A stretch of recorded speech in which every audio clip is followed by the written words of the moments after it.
Look now at the crisis on our high streets, and it's a year since so-called Queen of Shops Mary Portas tried to put store closures into reverse and kickstart a revival.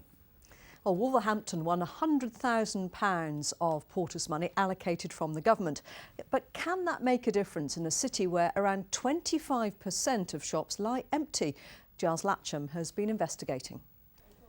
Exciting times for Lee Savoury. His passion for fashion and music just turned into a business opportunity. He's been given a chance to move into an empty unit in a Wolverhampton shopping centre, rent-free, for 6 months. You've got to have a bash at something, haven't you? The 6 months free rent and rights will give us a foothold to develop. From what the kids have seen beforehand, they're loving what we do. So I think we've got a bright future. Hello, is this your store? The money's come from a government initiative fronted by self-styled Queen of Shops Mary Portas. Wolverhampton got £100,000 to tackle decline in city centre shopping. 14% of the units here are currently empty. Now that's better than last year when it was 18%. But still, for the management, for the city, a depressing statistic. Mary Portas highlighted probably what we already knew. What it did allow us to do is provide us with a vehicle that we could all jump on and say, you know what, this is a great idea, let's just do it. It's not just about the shopping centre. The Portas money's been spent on the high street too, where a new report suggests 1 in 5 shops could close over the next 5 years.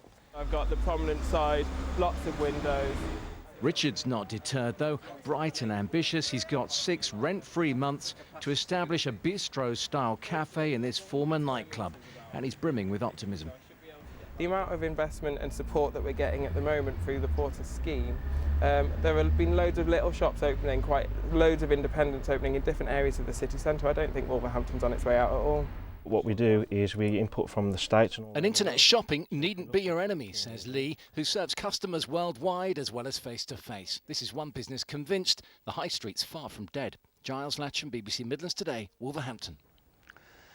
Now in the potteries, it's the smaller towns away from the city centre where retailers have been hardest hit in the recession. Well, in Stoke, market traders have been struggling, and some fear the worst when 2,000 council staff make the controversial move to new offices in Hanley. Here's Laura May McMullen. 4 parsnip, yeah. This is Martin Pickstone's livelihood.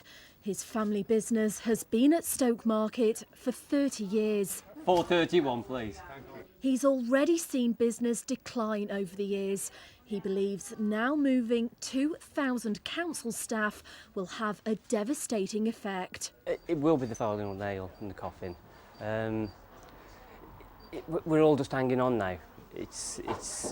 We can see what's going to happen. And he's not the only one who fears for the future. At this present moment in time, we're literally thinking about closing the business down because it just isn't viable. Nothing is invested in Stoke at all. Everything goes to Hanley.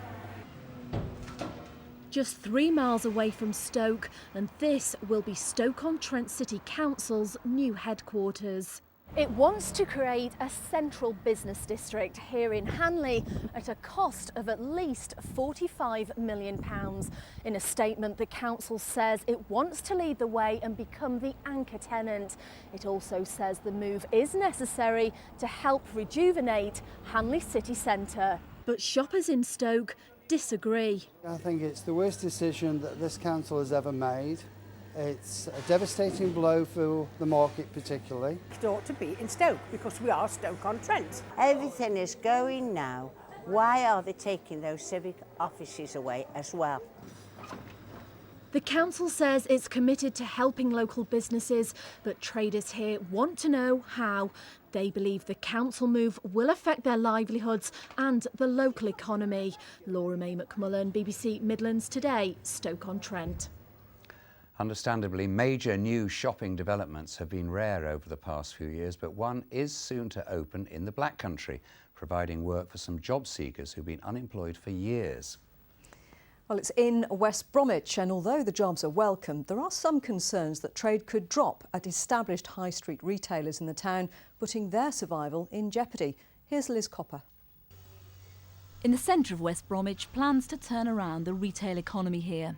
This shopping centre, where building's almost finished, will eventually employ 2,000 workers. Visiting for the first time, recruits who've undergone training after being unemployed for lengthy periods. It's really hard now finding a job. I don't know whether my health was holding me back. But now we've been given this chance, irrespective of what we have or haven't done in the past. It's all about who we are today and what we want to do tomorrow. And I'm really looking excited to get back into work. I've been in town for 15 years looking after my granddaughter. I've applied for various jobs, but nobody seems to want to give you a chance these days. In the high street, though, not everyone's convinced the new centre will boost trade. It's good for West Brom, yes, to be lively, yeah. You know, because I come home late and sometimes it's so dead. There's nowhere like West Bromwich. The people are lovely. The other market traders are as good as gold. And we're all concerned it's going to take trade away from the market and destroy the community. So how do the site's owners answer those concerns that the new centre will harm the high street? Well, this really is an extension of the town centre. The town centre is a few metres away and it's a huge investment in the area. I think it's what will bring people to actually shop in West Bromwich and keep shopping in West Bromwich for years to come. And we're really proud of that. It's going to be 2,000 jobs in total, 400 of which are from the Tesco development. It's taken 9 years to build this shopping centre, so plans were underway even before the credit crunch hit. It'll open this summer, but it could be one of the last developments of its kind in the Midlands for the foreseeable future. Liz Copper, BBC Midlands Today, West Bromwich. So that's a snapshot of the picture on the high streets around the Midlands. Yesterday, a report predicted that 1 in 5 shops still trading will shut in the next 5 years. The author of that report, Professor Joshua Banfield, joins us now from our Nottingham studio. Good evening. Good evening. Professor, if you're right, some high streets could be left with charity shops, banks and little else. Well, that's right, but I think that by the same token, there are going to be lots of high streets in the West Midlands that are doing particularly well. All we're saying in this report is that retailers and local planners need to think ahead, and if there are too many shops, then they need to take them out and turn them into houses or do other things with them. So you're predicting that some of our high streets here in the Midlands could be doing well. So what will they be doing that other failing high streets won't be doing? Well, first of all, they've got critical mass. They're known for excellence or some other reason why people visit them. I think that often the shops have been kept up to date and modernised, and people don't like shopping in shabby sort of shabby shops in poor areas. And in some ways, success brings success. So often larger shopping areas do better than smaller shopping areas. But as with all these things, each local area and the retailers in each local area need to decide what is the excellence that they're going to emphasise and try to promote that excellence so people come back again. The other thing is car parking. Car parking is a real devil. And until they charges do something of car about, parking. Indeed, and also being able to get near to where you want to collect your goods from. You can't have a city centre high street strategy unless you've got a car parking strategy as part of it. Isn't there a danger, Professor, that we're actually trying to recreate something that's no longer viable? You mentioned housing there, so do we actually need to look at high streets in a completely different way? Yes, we're saying that as the internet is going to be about 1 in 5 pounds of merchandise by the year 2020, that means that 1 in 5 shops are probably going to be obsolete. So what are we going to do with them? Turn them into shops?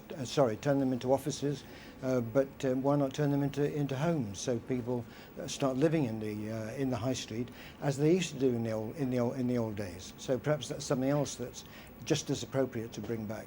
But that won't be the case for every high street. But for high streets in difficulties, probably it's a matter of just saying, well, we've gone as far as we can. Professor and a smaller high street will be okay. Professor Banfield, some interesting thoughts. Thank you very much. Thank you. It's 13 minutes to 7. This is our top story tonight.